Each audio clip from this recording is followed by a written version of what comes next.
사사기는 사사들의 그 이야기를 쓴 것인데 역사는 반복된다는 것을 보여주고 가르쳐 줍니다.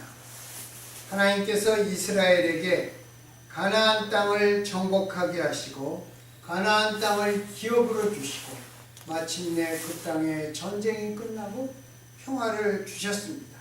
성경은 그것을 가나안 땅을 정복하는 것을 여호와의 전쟁기라고 부르고 있습니다. 400년 이상 이집트에서 노예로 살다가 출애굽한 후에는 또한 그들은 광야를 통과하는데 40년의 세월이 흘렀습니다. 그리고 난 다음에 정말 피 흘리는 전쟁을 통해서 정착할 땅과 기업을 얻었으니 얼마나 감격스러웠겠습니까? 한동안 그들은 하나님께 대한 감격과 감사하는 마음으로 헌신된 신앙생활을 했을 것입니다. 성경에 보면 여호수아가 죽고 난 다음에 그 다음에 여호수아 때 장로가 되고 그 뒤에 살아남은 사람들까지 하나님을 열심으로 믿었다고 기록하고 있습니다. 그러다가 하나님의 역사를 모르는 그 자손들이 이제 장성하고 나이가 먹으니까 신앙적 열심이 식어버렸습니다. 기업을 얻은 감사와 감격이 사그라들었기 때문입니다. 그리고 점차 하나님을 믿는 신앙에서 떠납니다. 그리고 더 나아가서는 이방 민족의 삶과 혼합되고 다른 신을 더불어 섬기기도 했습니다. 우리가 오늘날 보면 그 싱크레티즘 그래가지고 종교적 혼합주의가 이 미국에도 상당히 많이 퍼져 있습니다. 똑같은 이야기입니다. 메이플라워를 타고 이 땅에 정착한 청교도로 말미암아 종교의 자유를 얻은 감사와 감격이 넘쳤습니다. 그렇기 때문에 그들이 101명이 타고 온 메이플라워가 1년 만에 반 이상 죽어도 그들의 신앙에 감사와 감격이 넘쳤기 때문에 그들이 하나님을 믿는 신앙을 굳게 지킬 수 있었습니다. 다른 이유는 하나도 없습니다. 하나님께 감사. 영국에서 핍박당했던 때를 생각합니다. 종교의 자유에 대한 감사가 있었기 때문입니다. 그러다가 차츰 하나님을 떠납니다. 특별히 모든 것이 풍요로운 사회 속에서 하나님을 떠나는 것입니다.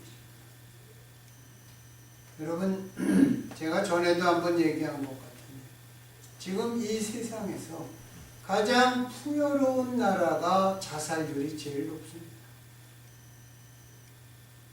우리가 신앙적으로 떠나기 때문에 그런 것입니다.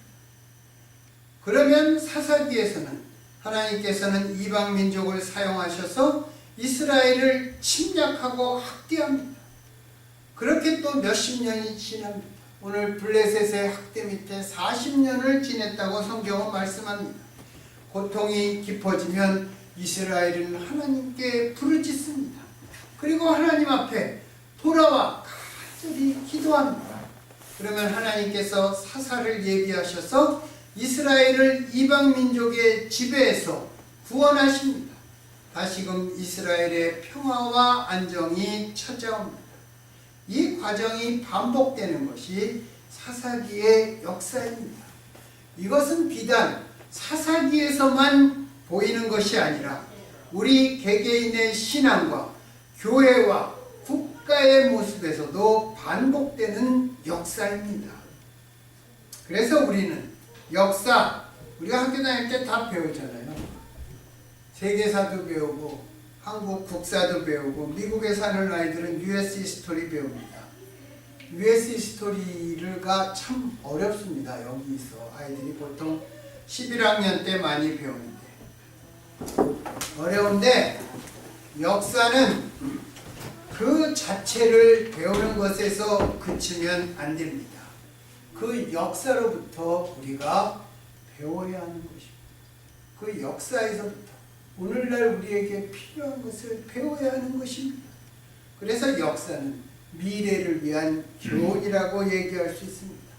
역사가 빙글빙글 돌면서 반복하기 때문에 그래서 역사로부터 우리는 배우고 그 교훈을 오늘날 우리가 살아가는 시대와 앞으로 다가올 시대에 적용하고 우리가 예측해야 되는 것입니다.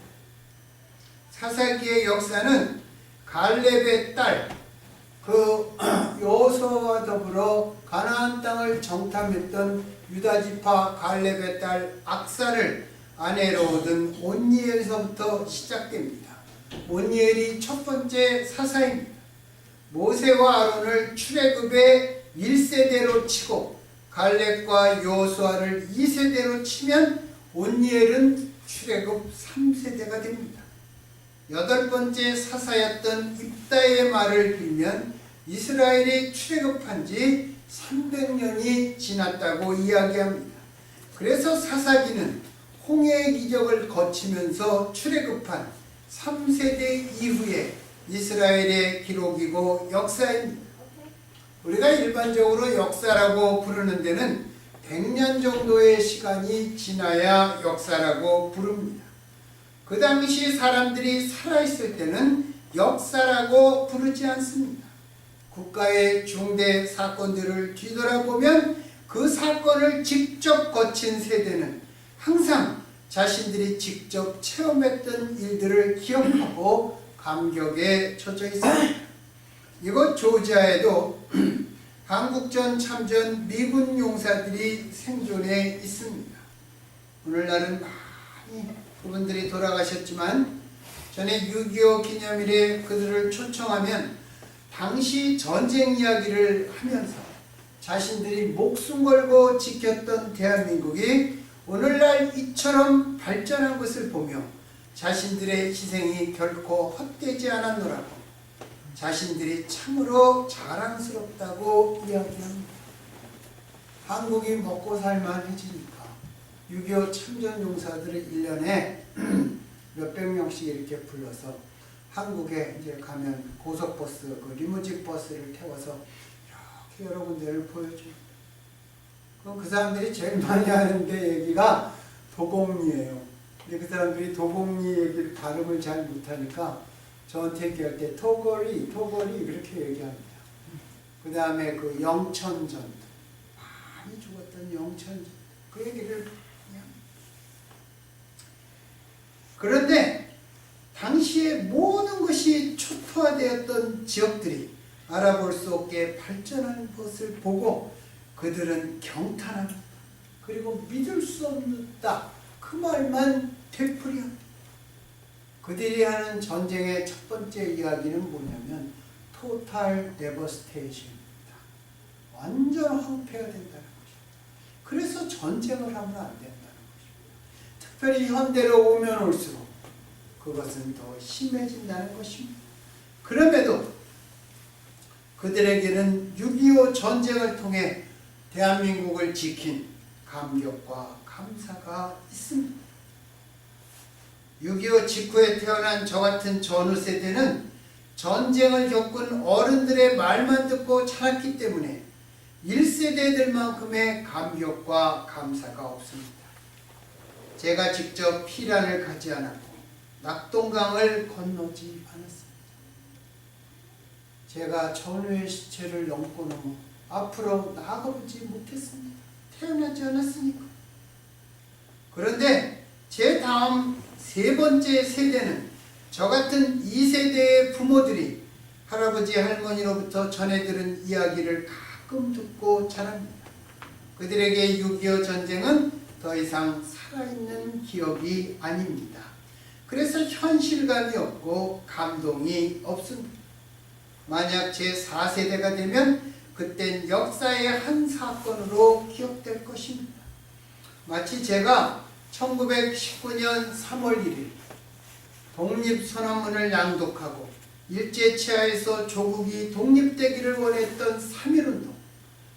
3.1운동은 지금도 매년 기념식을 거행함에도 저에게는 현장감이 없고 3.1운동의 절박한 의미도 별로 없습니다. 따지고 보면 100년도 채 지나지 않은 사건인데도 말입니다. 아마 요즘 신세대들에게는 아주 생소한 느낌일 것입니다. 자기들과는 직접적인 관계가 없는 머나먼 이야기로 들릴 것입니다. 사사기에서 백성들이 하나님을 떠난 이유가 바로 이런 이유가 아니었을까, 그런 생각을 해보았습니다. 그런데도 하나님은 반복적으로 불순종하는 이스라엘의 배신 행위에도 불구하고 계속해서 그들을 위한 또 다른 구원 계획을 버리지 않고 그럴 때마다 사사들을 보내시고 부르셨습니다. 오늘 말씀을 나눌 삼손도 이스라엘의 12번째 사사입니다. 이스라엘의 마지막 사사는 사무엘상에 나오는 사무엘이 14번째입니다. 그리고 13번째가 사무엘이 어려서 가서 거했던 엘리가 사사라고 성경은 말씀합니다. 사무엘은 사사뿐만이 아닙니다. 제사장이었고 선지자의 시작을 우리는 사무엘서부터 따집니다. 그러나 사사기에 나오는 마지막 사사는 삼손입니다. 삼손 시대에는 블레셋, 오늘날의 팔레스타인이죠. 이스라엘을 가장 크게 억압한 세력이었습니다. 삼손은 이스라엘을 블레셋으로부터 해방시키기 위한 사명을 띠고 태어났던 것입니다. 삼손은 단 지파 사람인 마노아의 아들인데 태중에서부터 아직 임신이 되기 전서부터 나시린으로 지명을 받았습니다. 나시린의 서원은 민수기 6장에서 율법으로 지정된 의식입니다. 나시린은 제사장들의 경우와는 구별됩니다. 제사장은 누가 됩니까? 아론의 남자 자손들이 됩니다. 아론의 남자 자손 중에 나답과 아비후, 큰아들과 둘째 아들이 다른 불을 하나님께 드리다가 하나님으로부터 불이 나와서 죽었습니다. 그래서 세 번째, 네 번째 아들인 엘르아살과 이다말, 그 자손이 대대로 제사장이 되었습니다. 그래서 그 다윗 시대에 가면 사독과 아비아달, 사독은 엘르아살의 후손이고 아비아달은 이다말의 후손입니다. 그렇게 쭉 이렇게 내려가는 것이, 그것은 육신의 그러한 그 후손들이 물려받은 것입니다. 그러나 나시린은 여자도 될 수 있습니다. 남자도 될 수 있고, 특별히 자신을 하나님께 드리려고 할 때 지키는 영적 규례였습니다. 성경학자들이 예수님이 나사렛 사람이라고 불린 것도 나시린이었기 때문이라고 해석합니다. 구약에서는 나시린이 되면 하나님을 위해 성별되었다는 표시로 포도주를 마시지 않고 머리를 깎지 않으며 가까운 친족이 죽어도 시신에 가까이 가지 못했습니다. 일반적으로 나시린은 본인의 뜻에 따라 자원할 수 있었고 일정 기간 동안만 유효했습니다. 그런데 삼손은 하나님의 뜻으로 말미암아 이스라엘을 블레셋의 압박으로부터 구원할 자로 세움을 받고 어머니 태중에서부터 죽을 때까지 평생 동안 나시린으로 살았습니다. 이러한 사실은 삼손이 잉태되기 전부터 천사의 전함으로 나시린이며 사사로 세워진 것입니다. 여호와의 천사인 기묘, 우리말로는 기묘로 되어 있는데 영어에는 원더풀로 되어 있습니다. 기묘한 그런 뜻이라고 생각합니다. 기묘가 삼손의 출생을 예고했고 하나님께서는 마누아가 바친 희생제물에 기적의 불꽃으로 연락하심으로 삼손의 소명을 확증해 주셨습니다. 과연 하나님의 약속대로 삼손이 태어났습니다. 그는 특별히 체력이 강했고 개성도 뚜렷했습니다. 언제나 강한 의지와 용맹으로 두려움 없는 그러한 삶을 살았습니다. 우리들은 삼손을 두 가지로 평가합니다. 하나는 삼손을 천하장사와 용감한 영웅으로 보는 것입니다. 다른 하나는 삼손을 도덕과 윤리적인 측면에서 보는 것입니다. 이를테면 삼손을 여자들을 찾아다닌 사람이고 장난과 내기를 좋아했으며 성격이 과격하고 복수심이 강했다고 보는 것입니다. 그래서 그는 하나님께로부터 큰 은사를 받았음에도 육신적인 정욕으로 인해 수치와 비극으로 생을 마감했다는 것입니다. 그런데 삼손의 도덕적인 죄들만 부각시키면 남는 것은 실패자의 모습입니다. 여러분, 삼손은 과연 실패자였을까요? 믿음장인 히브리서 11장에 보면 삼손은 믿음의 사람으로 기록되어 있습니다. 기드온과 바락, 다윗과 사무엘 등 믿음의 거장들과 어깨를 나란히 하며 써 있습니다. 그래서 삼손 이야기에서 도덕과 윤리에 관한 이야기는 부수적입니다. 2차적인 이야기입니다. 그것이 중심이 아니라는 말입니다. 그렇다고 삼손의 불미스러운 행위들이 모두 용납되고 미화되고 반복되어서는 안 됩니다. 삼손을 믿음의 사람으로 부른 것은 아브라함의 조카 롯도 같은 경우입니다. 만약 베드로 사도가 베드로 후서에서 롯을 의로운 자였다고 하지 않았다면 누가 롯을 의인이라고 불렀겠습니까? 여러분, 베드로가 예수님을 모른다고 3번 부인했다고 성경은 얘기하죠. 예, 그것을 이야기하면서 제가 전에도 얘기했지만 베드로 이런 제자를 삼아갖고 그렇게 얘기하는 목사들이 있습니다. 예, 저는 자기 자신을 잘 모르는 사람들이 그렇게 얘기한다고 생각합니다. 우리가 기억하는 베드로 이전 예수님께서 기억하는 베드로는 무엇이고, 우리가 베드로를 예수님을 배반한 것만 바라보면 베드로가 예수님의 수제자 역할을 했다고 우리가 볼 수 있습니까?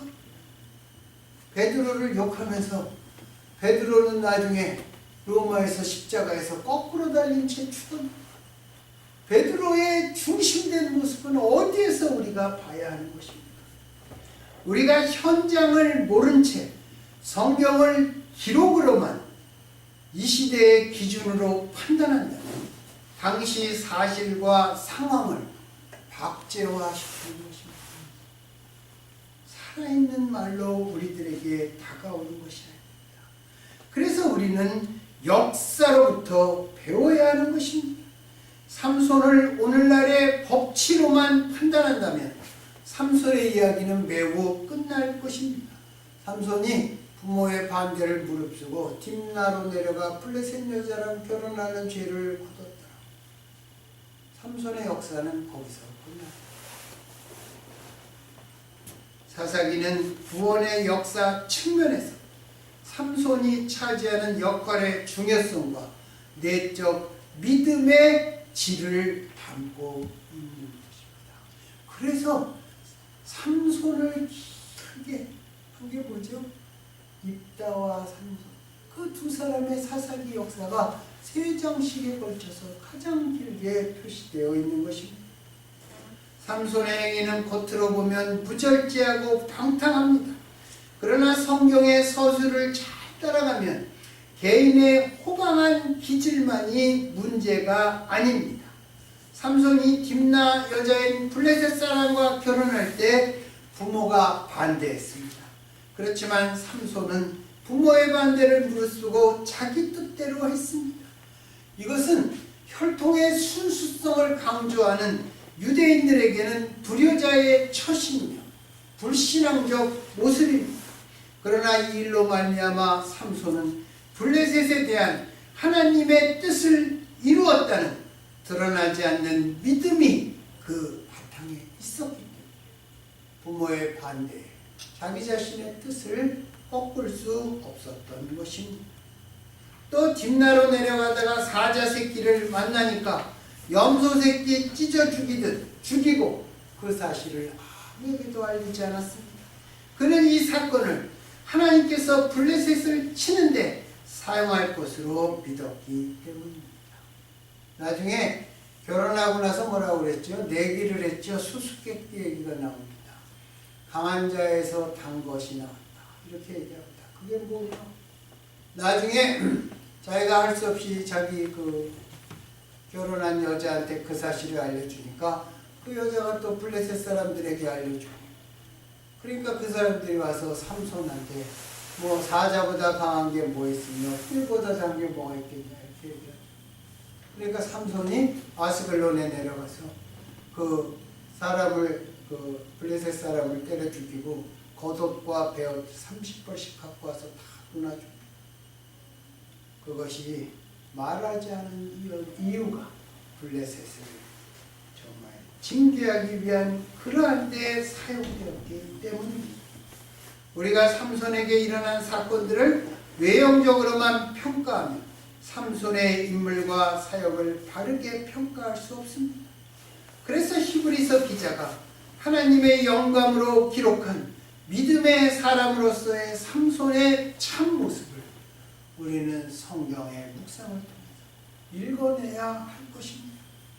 히브리서는 삼손을 기꺼이 믿음의 영웅에 포함시켰습니다.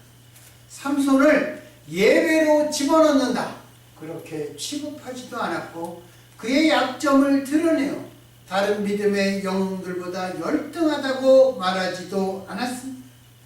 물론 삼손은 뚜렷한 죄를 지었습니다.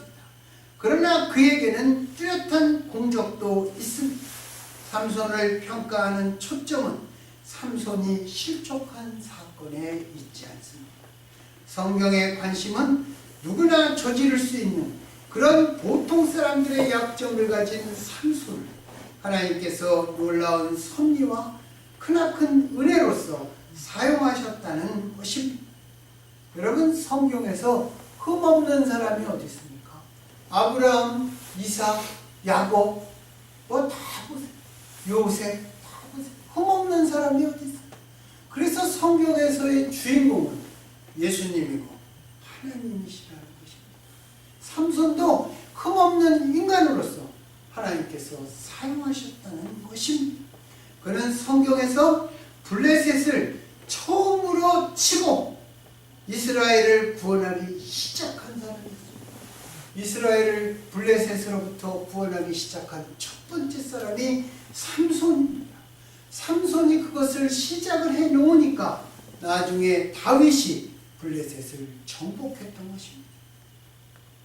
삼손은 약점도 많았지만 좋은 점도 많았습니다. 그는 자신이 받은 소명, 그것을 좋은 점 중에 가장 큰 것이 이것입니다. 자신이 받은 소명을 전혀 의심하지 않았습니다. 여러분, 의심 없는 믿음, 이것은 또 참 놀라운 믿음입니다. 여러분, 하나님을 믿으면서 의심해 본 적 없습니까? 저는 의심으로 도배를 했습니다. 그러면서 우리는 도리어 의심 많은 믿음이 신중한 믿음이라고 이야기합니다. 과연 그럴까요? 우리는 하나님의 약속을 의심 없이 기다립니까? 삼손의 믿음에는 의심이 없었습니다. 의심이 없으니까 자신이 크게 성공했을 때나 크게 실패했을 때를 가려놓지 않고 하나님의 뜻이 자신을 통해 이루어지고 있다고 굳게 믿었습니다.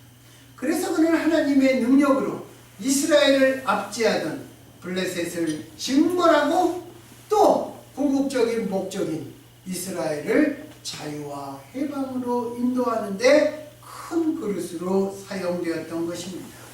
삼손은 그의 몇몇 도덕적인 결함을 우리에게 남겨주는 정도의 그런 인물이 아닙니다. 그는 하나님의 백성들이 구원을 얻는 구속사의 흐름에 한 줄기 굵은 획을 그은 믿음의 사람입니다. 그리고 그 당시에 꼭 필요했던 사람이 누구냐? 삼손. 그 시대에 꼭 필요한 사람, 그게 삼손이었어요. 여러분, 제가 학교 다닐 때 우리 학교 그 교훈에 이런 것입니다. 그 자리에 꼭 있어야 될 사람이 회장. 그게 저희들의 교훈이었어요. 여러분 그 책에도 세 종류가 있는데 읽으나 마나한 책이 있고 그 다음에 좋은 책이 있습니다. 그 다음에 위대한 책이 있어요. 위대한 책이란 것은 무엇이냐면 그것을 읽고 내가 변화되는 것입니다. 그냥 좋은 책을 읽고 내가 뭐 지식이 좀 좋아져 좋은 책이야. 그런 게 좋은 책입니다. 위대한 책을 많이 읽기 바랍니다. 그 중에서도 특별히 성경을 읽으시기 바랍니다. 성경. 하나님의 계시가 가장 많이 나타난 것이 바로 성경입니다. 성경. 성경을 안 읽고 다른 이야기를 하지 마세요. 성경을 안 읽고 자신을 포장하면 안 됩니다. 특별히 신학적인 주제를 많이 이야기하지 마시고 신앙적인 이야기를 많이 하세요. 성경을 읽어야 그게 가능한 것입니다. 삼손은 그 당시에 우리가 어떻게 보든 상관없이 그 당시에 꼭 필요했던 사람입니다. 보통 사람들의 약점을 가졌지만 삼손은 영웅이었습니다. 그는 자신의 실수로 불필요한 고난을 받았으며 같은 실수도 반복했습니다. 또 동시에 삼손은 고독한 영웅이었습니다. 왜 그렇습니까? 모든 일을 혼자 결정하고 혼자 처리했기 때문입니다. 그리고 그를 더욱 고독하게 만든 것은 불행한 결혼과 사랑의 배신이었습니다. 삼손의 죽음이 비극적인 종말로 보입니다. 그러나 삼손은 우리가 인간적인 공정이나 도덕적인 기준의 범위에서 평가한다면 우리는 삼손으로부터 배울 것이 없습니다. 얻을 것이 없을 것입니다. 삼손의 이야기는 한편으로 우리의 연약한 실체를 보여줍니다. 또 다른 한편으로는 우리들의 약점에도 불구하고 하나님의 능력과 계획이 나타나는지를 보여주는 것입니다. 우리 모두도 약점이 있습니다. 그럼에도 우리 모두 다 하나님께 쓰임받아야 됩니다. 우리가 하나님을 믿는다. 그게 우리의 마음입니다. 여러분 내일이 마틴 루터 킹 목사님 기념일이죠. 버스데이라고 그래요. 여러분 마틴 루터 킹 목사님 하면 제일 먼저 떠오르는 게 몇 개입니까? 마틴 루터 킹 목사님 기념관에 가면 마틴 루터 킹이 그 주니어죠. 어려서부터 잘못한 얘기는 하나도 없어요. 마틴 루터 킹. 제가 그것을 쭉 읽어보다가 제가 그냥 딱 써는데 한 군데 와서 발이 움직이지 않았어요. 마틴 루터 킹하고 잭슨 목사님, 앤드류 영 그 사람도 그 뒤에 서 있었습니다. 이들이 맨 앞에 갈 때 백인 경찰들이 새파트로 물게 했어. 그죠? 몽둥이로 갈기고 새파트로 물을 때도 이 마틴 루터 킹 목사님 제일 앞줄에서 자기들끼리 팔짱을 끼고 개에게 물리면서 그들은 흑인의 인권을 위해서 하나님의 이름으로 그들이 맨 앞줄에서 나갔다. 제가 거기에서 이 마틴 루터 킹 목사님이 제가 단편적으로 들은 그런 것. 마틴 루터 킹 목사님이 나중에 암살당. 이런 것보다 정말 중요한 것은 그런 것이에요. 그래서 마틴 루터 킹 목사님은 정말 존경해야 되는 그런 분으로 제가 생각하게 됐어요. 그 한 글자가 저를 변화시킵니다. 우리 모두도 약점이 있어요. 그러나 하나님께서 우리 모두의 약점은 예수 그리스도의 십자가에서 다 씻으신 것입니다. 하나님이 우리에게 원하시는 것은 하나님께서 우리들에게 주신 천부적으로 타고난 그러한 그 재능과 하나님께서 또 믿고 난 다음에 주시는 그러한 스피리추얼 기프트, 그 다음에 우리가 열심히 노력해서 얻은 스킬, 그런 것을 가지고 하나님께서 기뻐하시는, 우리가 사용되기를 원하시고 있는 것입니다. 우리의 약점과 죄에 너무 무관심해서도 안 됩니다. 그냥 너무 죄를 가볍게 여기는 것입니다. 제가 회개할 때 가끔 그런 소리 합니다. 아, 예수님의 십자가의 보혈은 수도꼭지인가? 제가 그래서 그것도 회개하지만 주님의 보혈로 씻어주십시오 그러면서 뭐 수도꼭지 확 틀면 물 나오는 것처럼, 예, 그렇게 내 잘못과 허물을, 약점을, 죄를 다 씻고 그러는 것이 아닌가, 그런 생각도 듭니다. 그러나 약점과 죄에 대해서 무관심해서도 안 됩니다. 우리가 예배 시간에 이렇게 회개 기도를 주잖아요. 예배 기도할 때 여러분 회개 기도를 했으니까 예배 기도 때 하나님의 영광을 노래하고 하나님의 영광을 위해서 우리가 쓸 수 있는 그 기도를 하세요. 우리에게 받는 것은 평일날 얼마든지 기도할 수 있습니다. 우리가 하나님 앞에 쓰임받을 수 있는 그것을 위해서 예배 기도를 하는 것입니다. 우리가 죄에 너무 짓눌려 있어도 안 됩니다. 모든 것이 죄 때문이다. 그러면 우리를 주관하는 것이 무엇이에요? 우리의 죄입니다. 누가 제일 기뻐할까요? 사탄이 기뻐합니다. 누가 제일 슬퍼하겠습니까? 주님이 제일 슬퍼하는 것입니다. 그것보다 예수 그리스도의 은혜가 훨씬 더 큰데, 그것이 핵심이 아닙니다. 우리가 핵심으로 삼아야 됩니다. 우리가 삼손이 한 블레셋으로부터 이스라엘을 구원하기 시작했다. 그것에 초점을 맞추고 우리를 누르고 있는 모든 것으로부터 예수 안에서 내 자신이 이미 회복되었음을 알고 하나님 나라를 이루어가는데 쓰임받는 우리가 되는 그 믿음의 추구를 하면서 우리가 살아가야 할 것입니다. 하나님께서 삼손을 사용하신 그 목적과 의미와 과정이 거기에 있는 것입니다.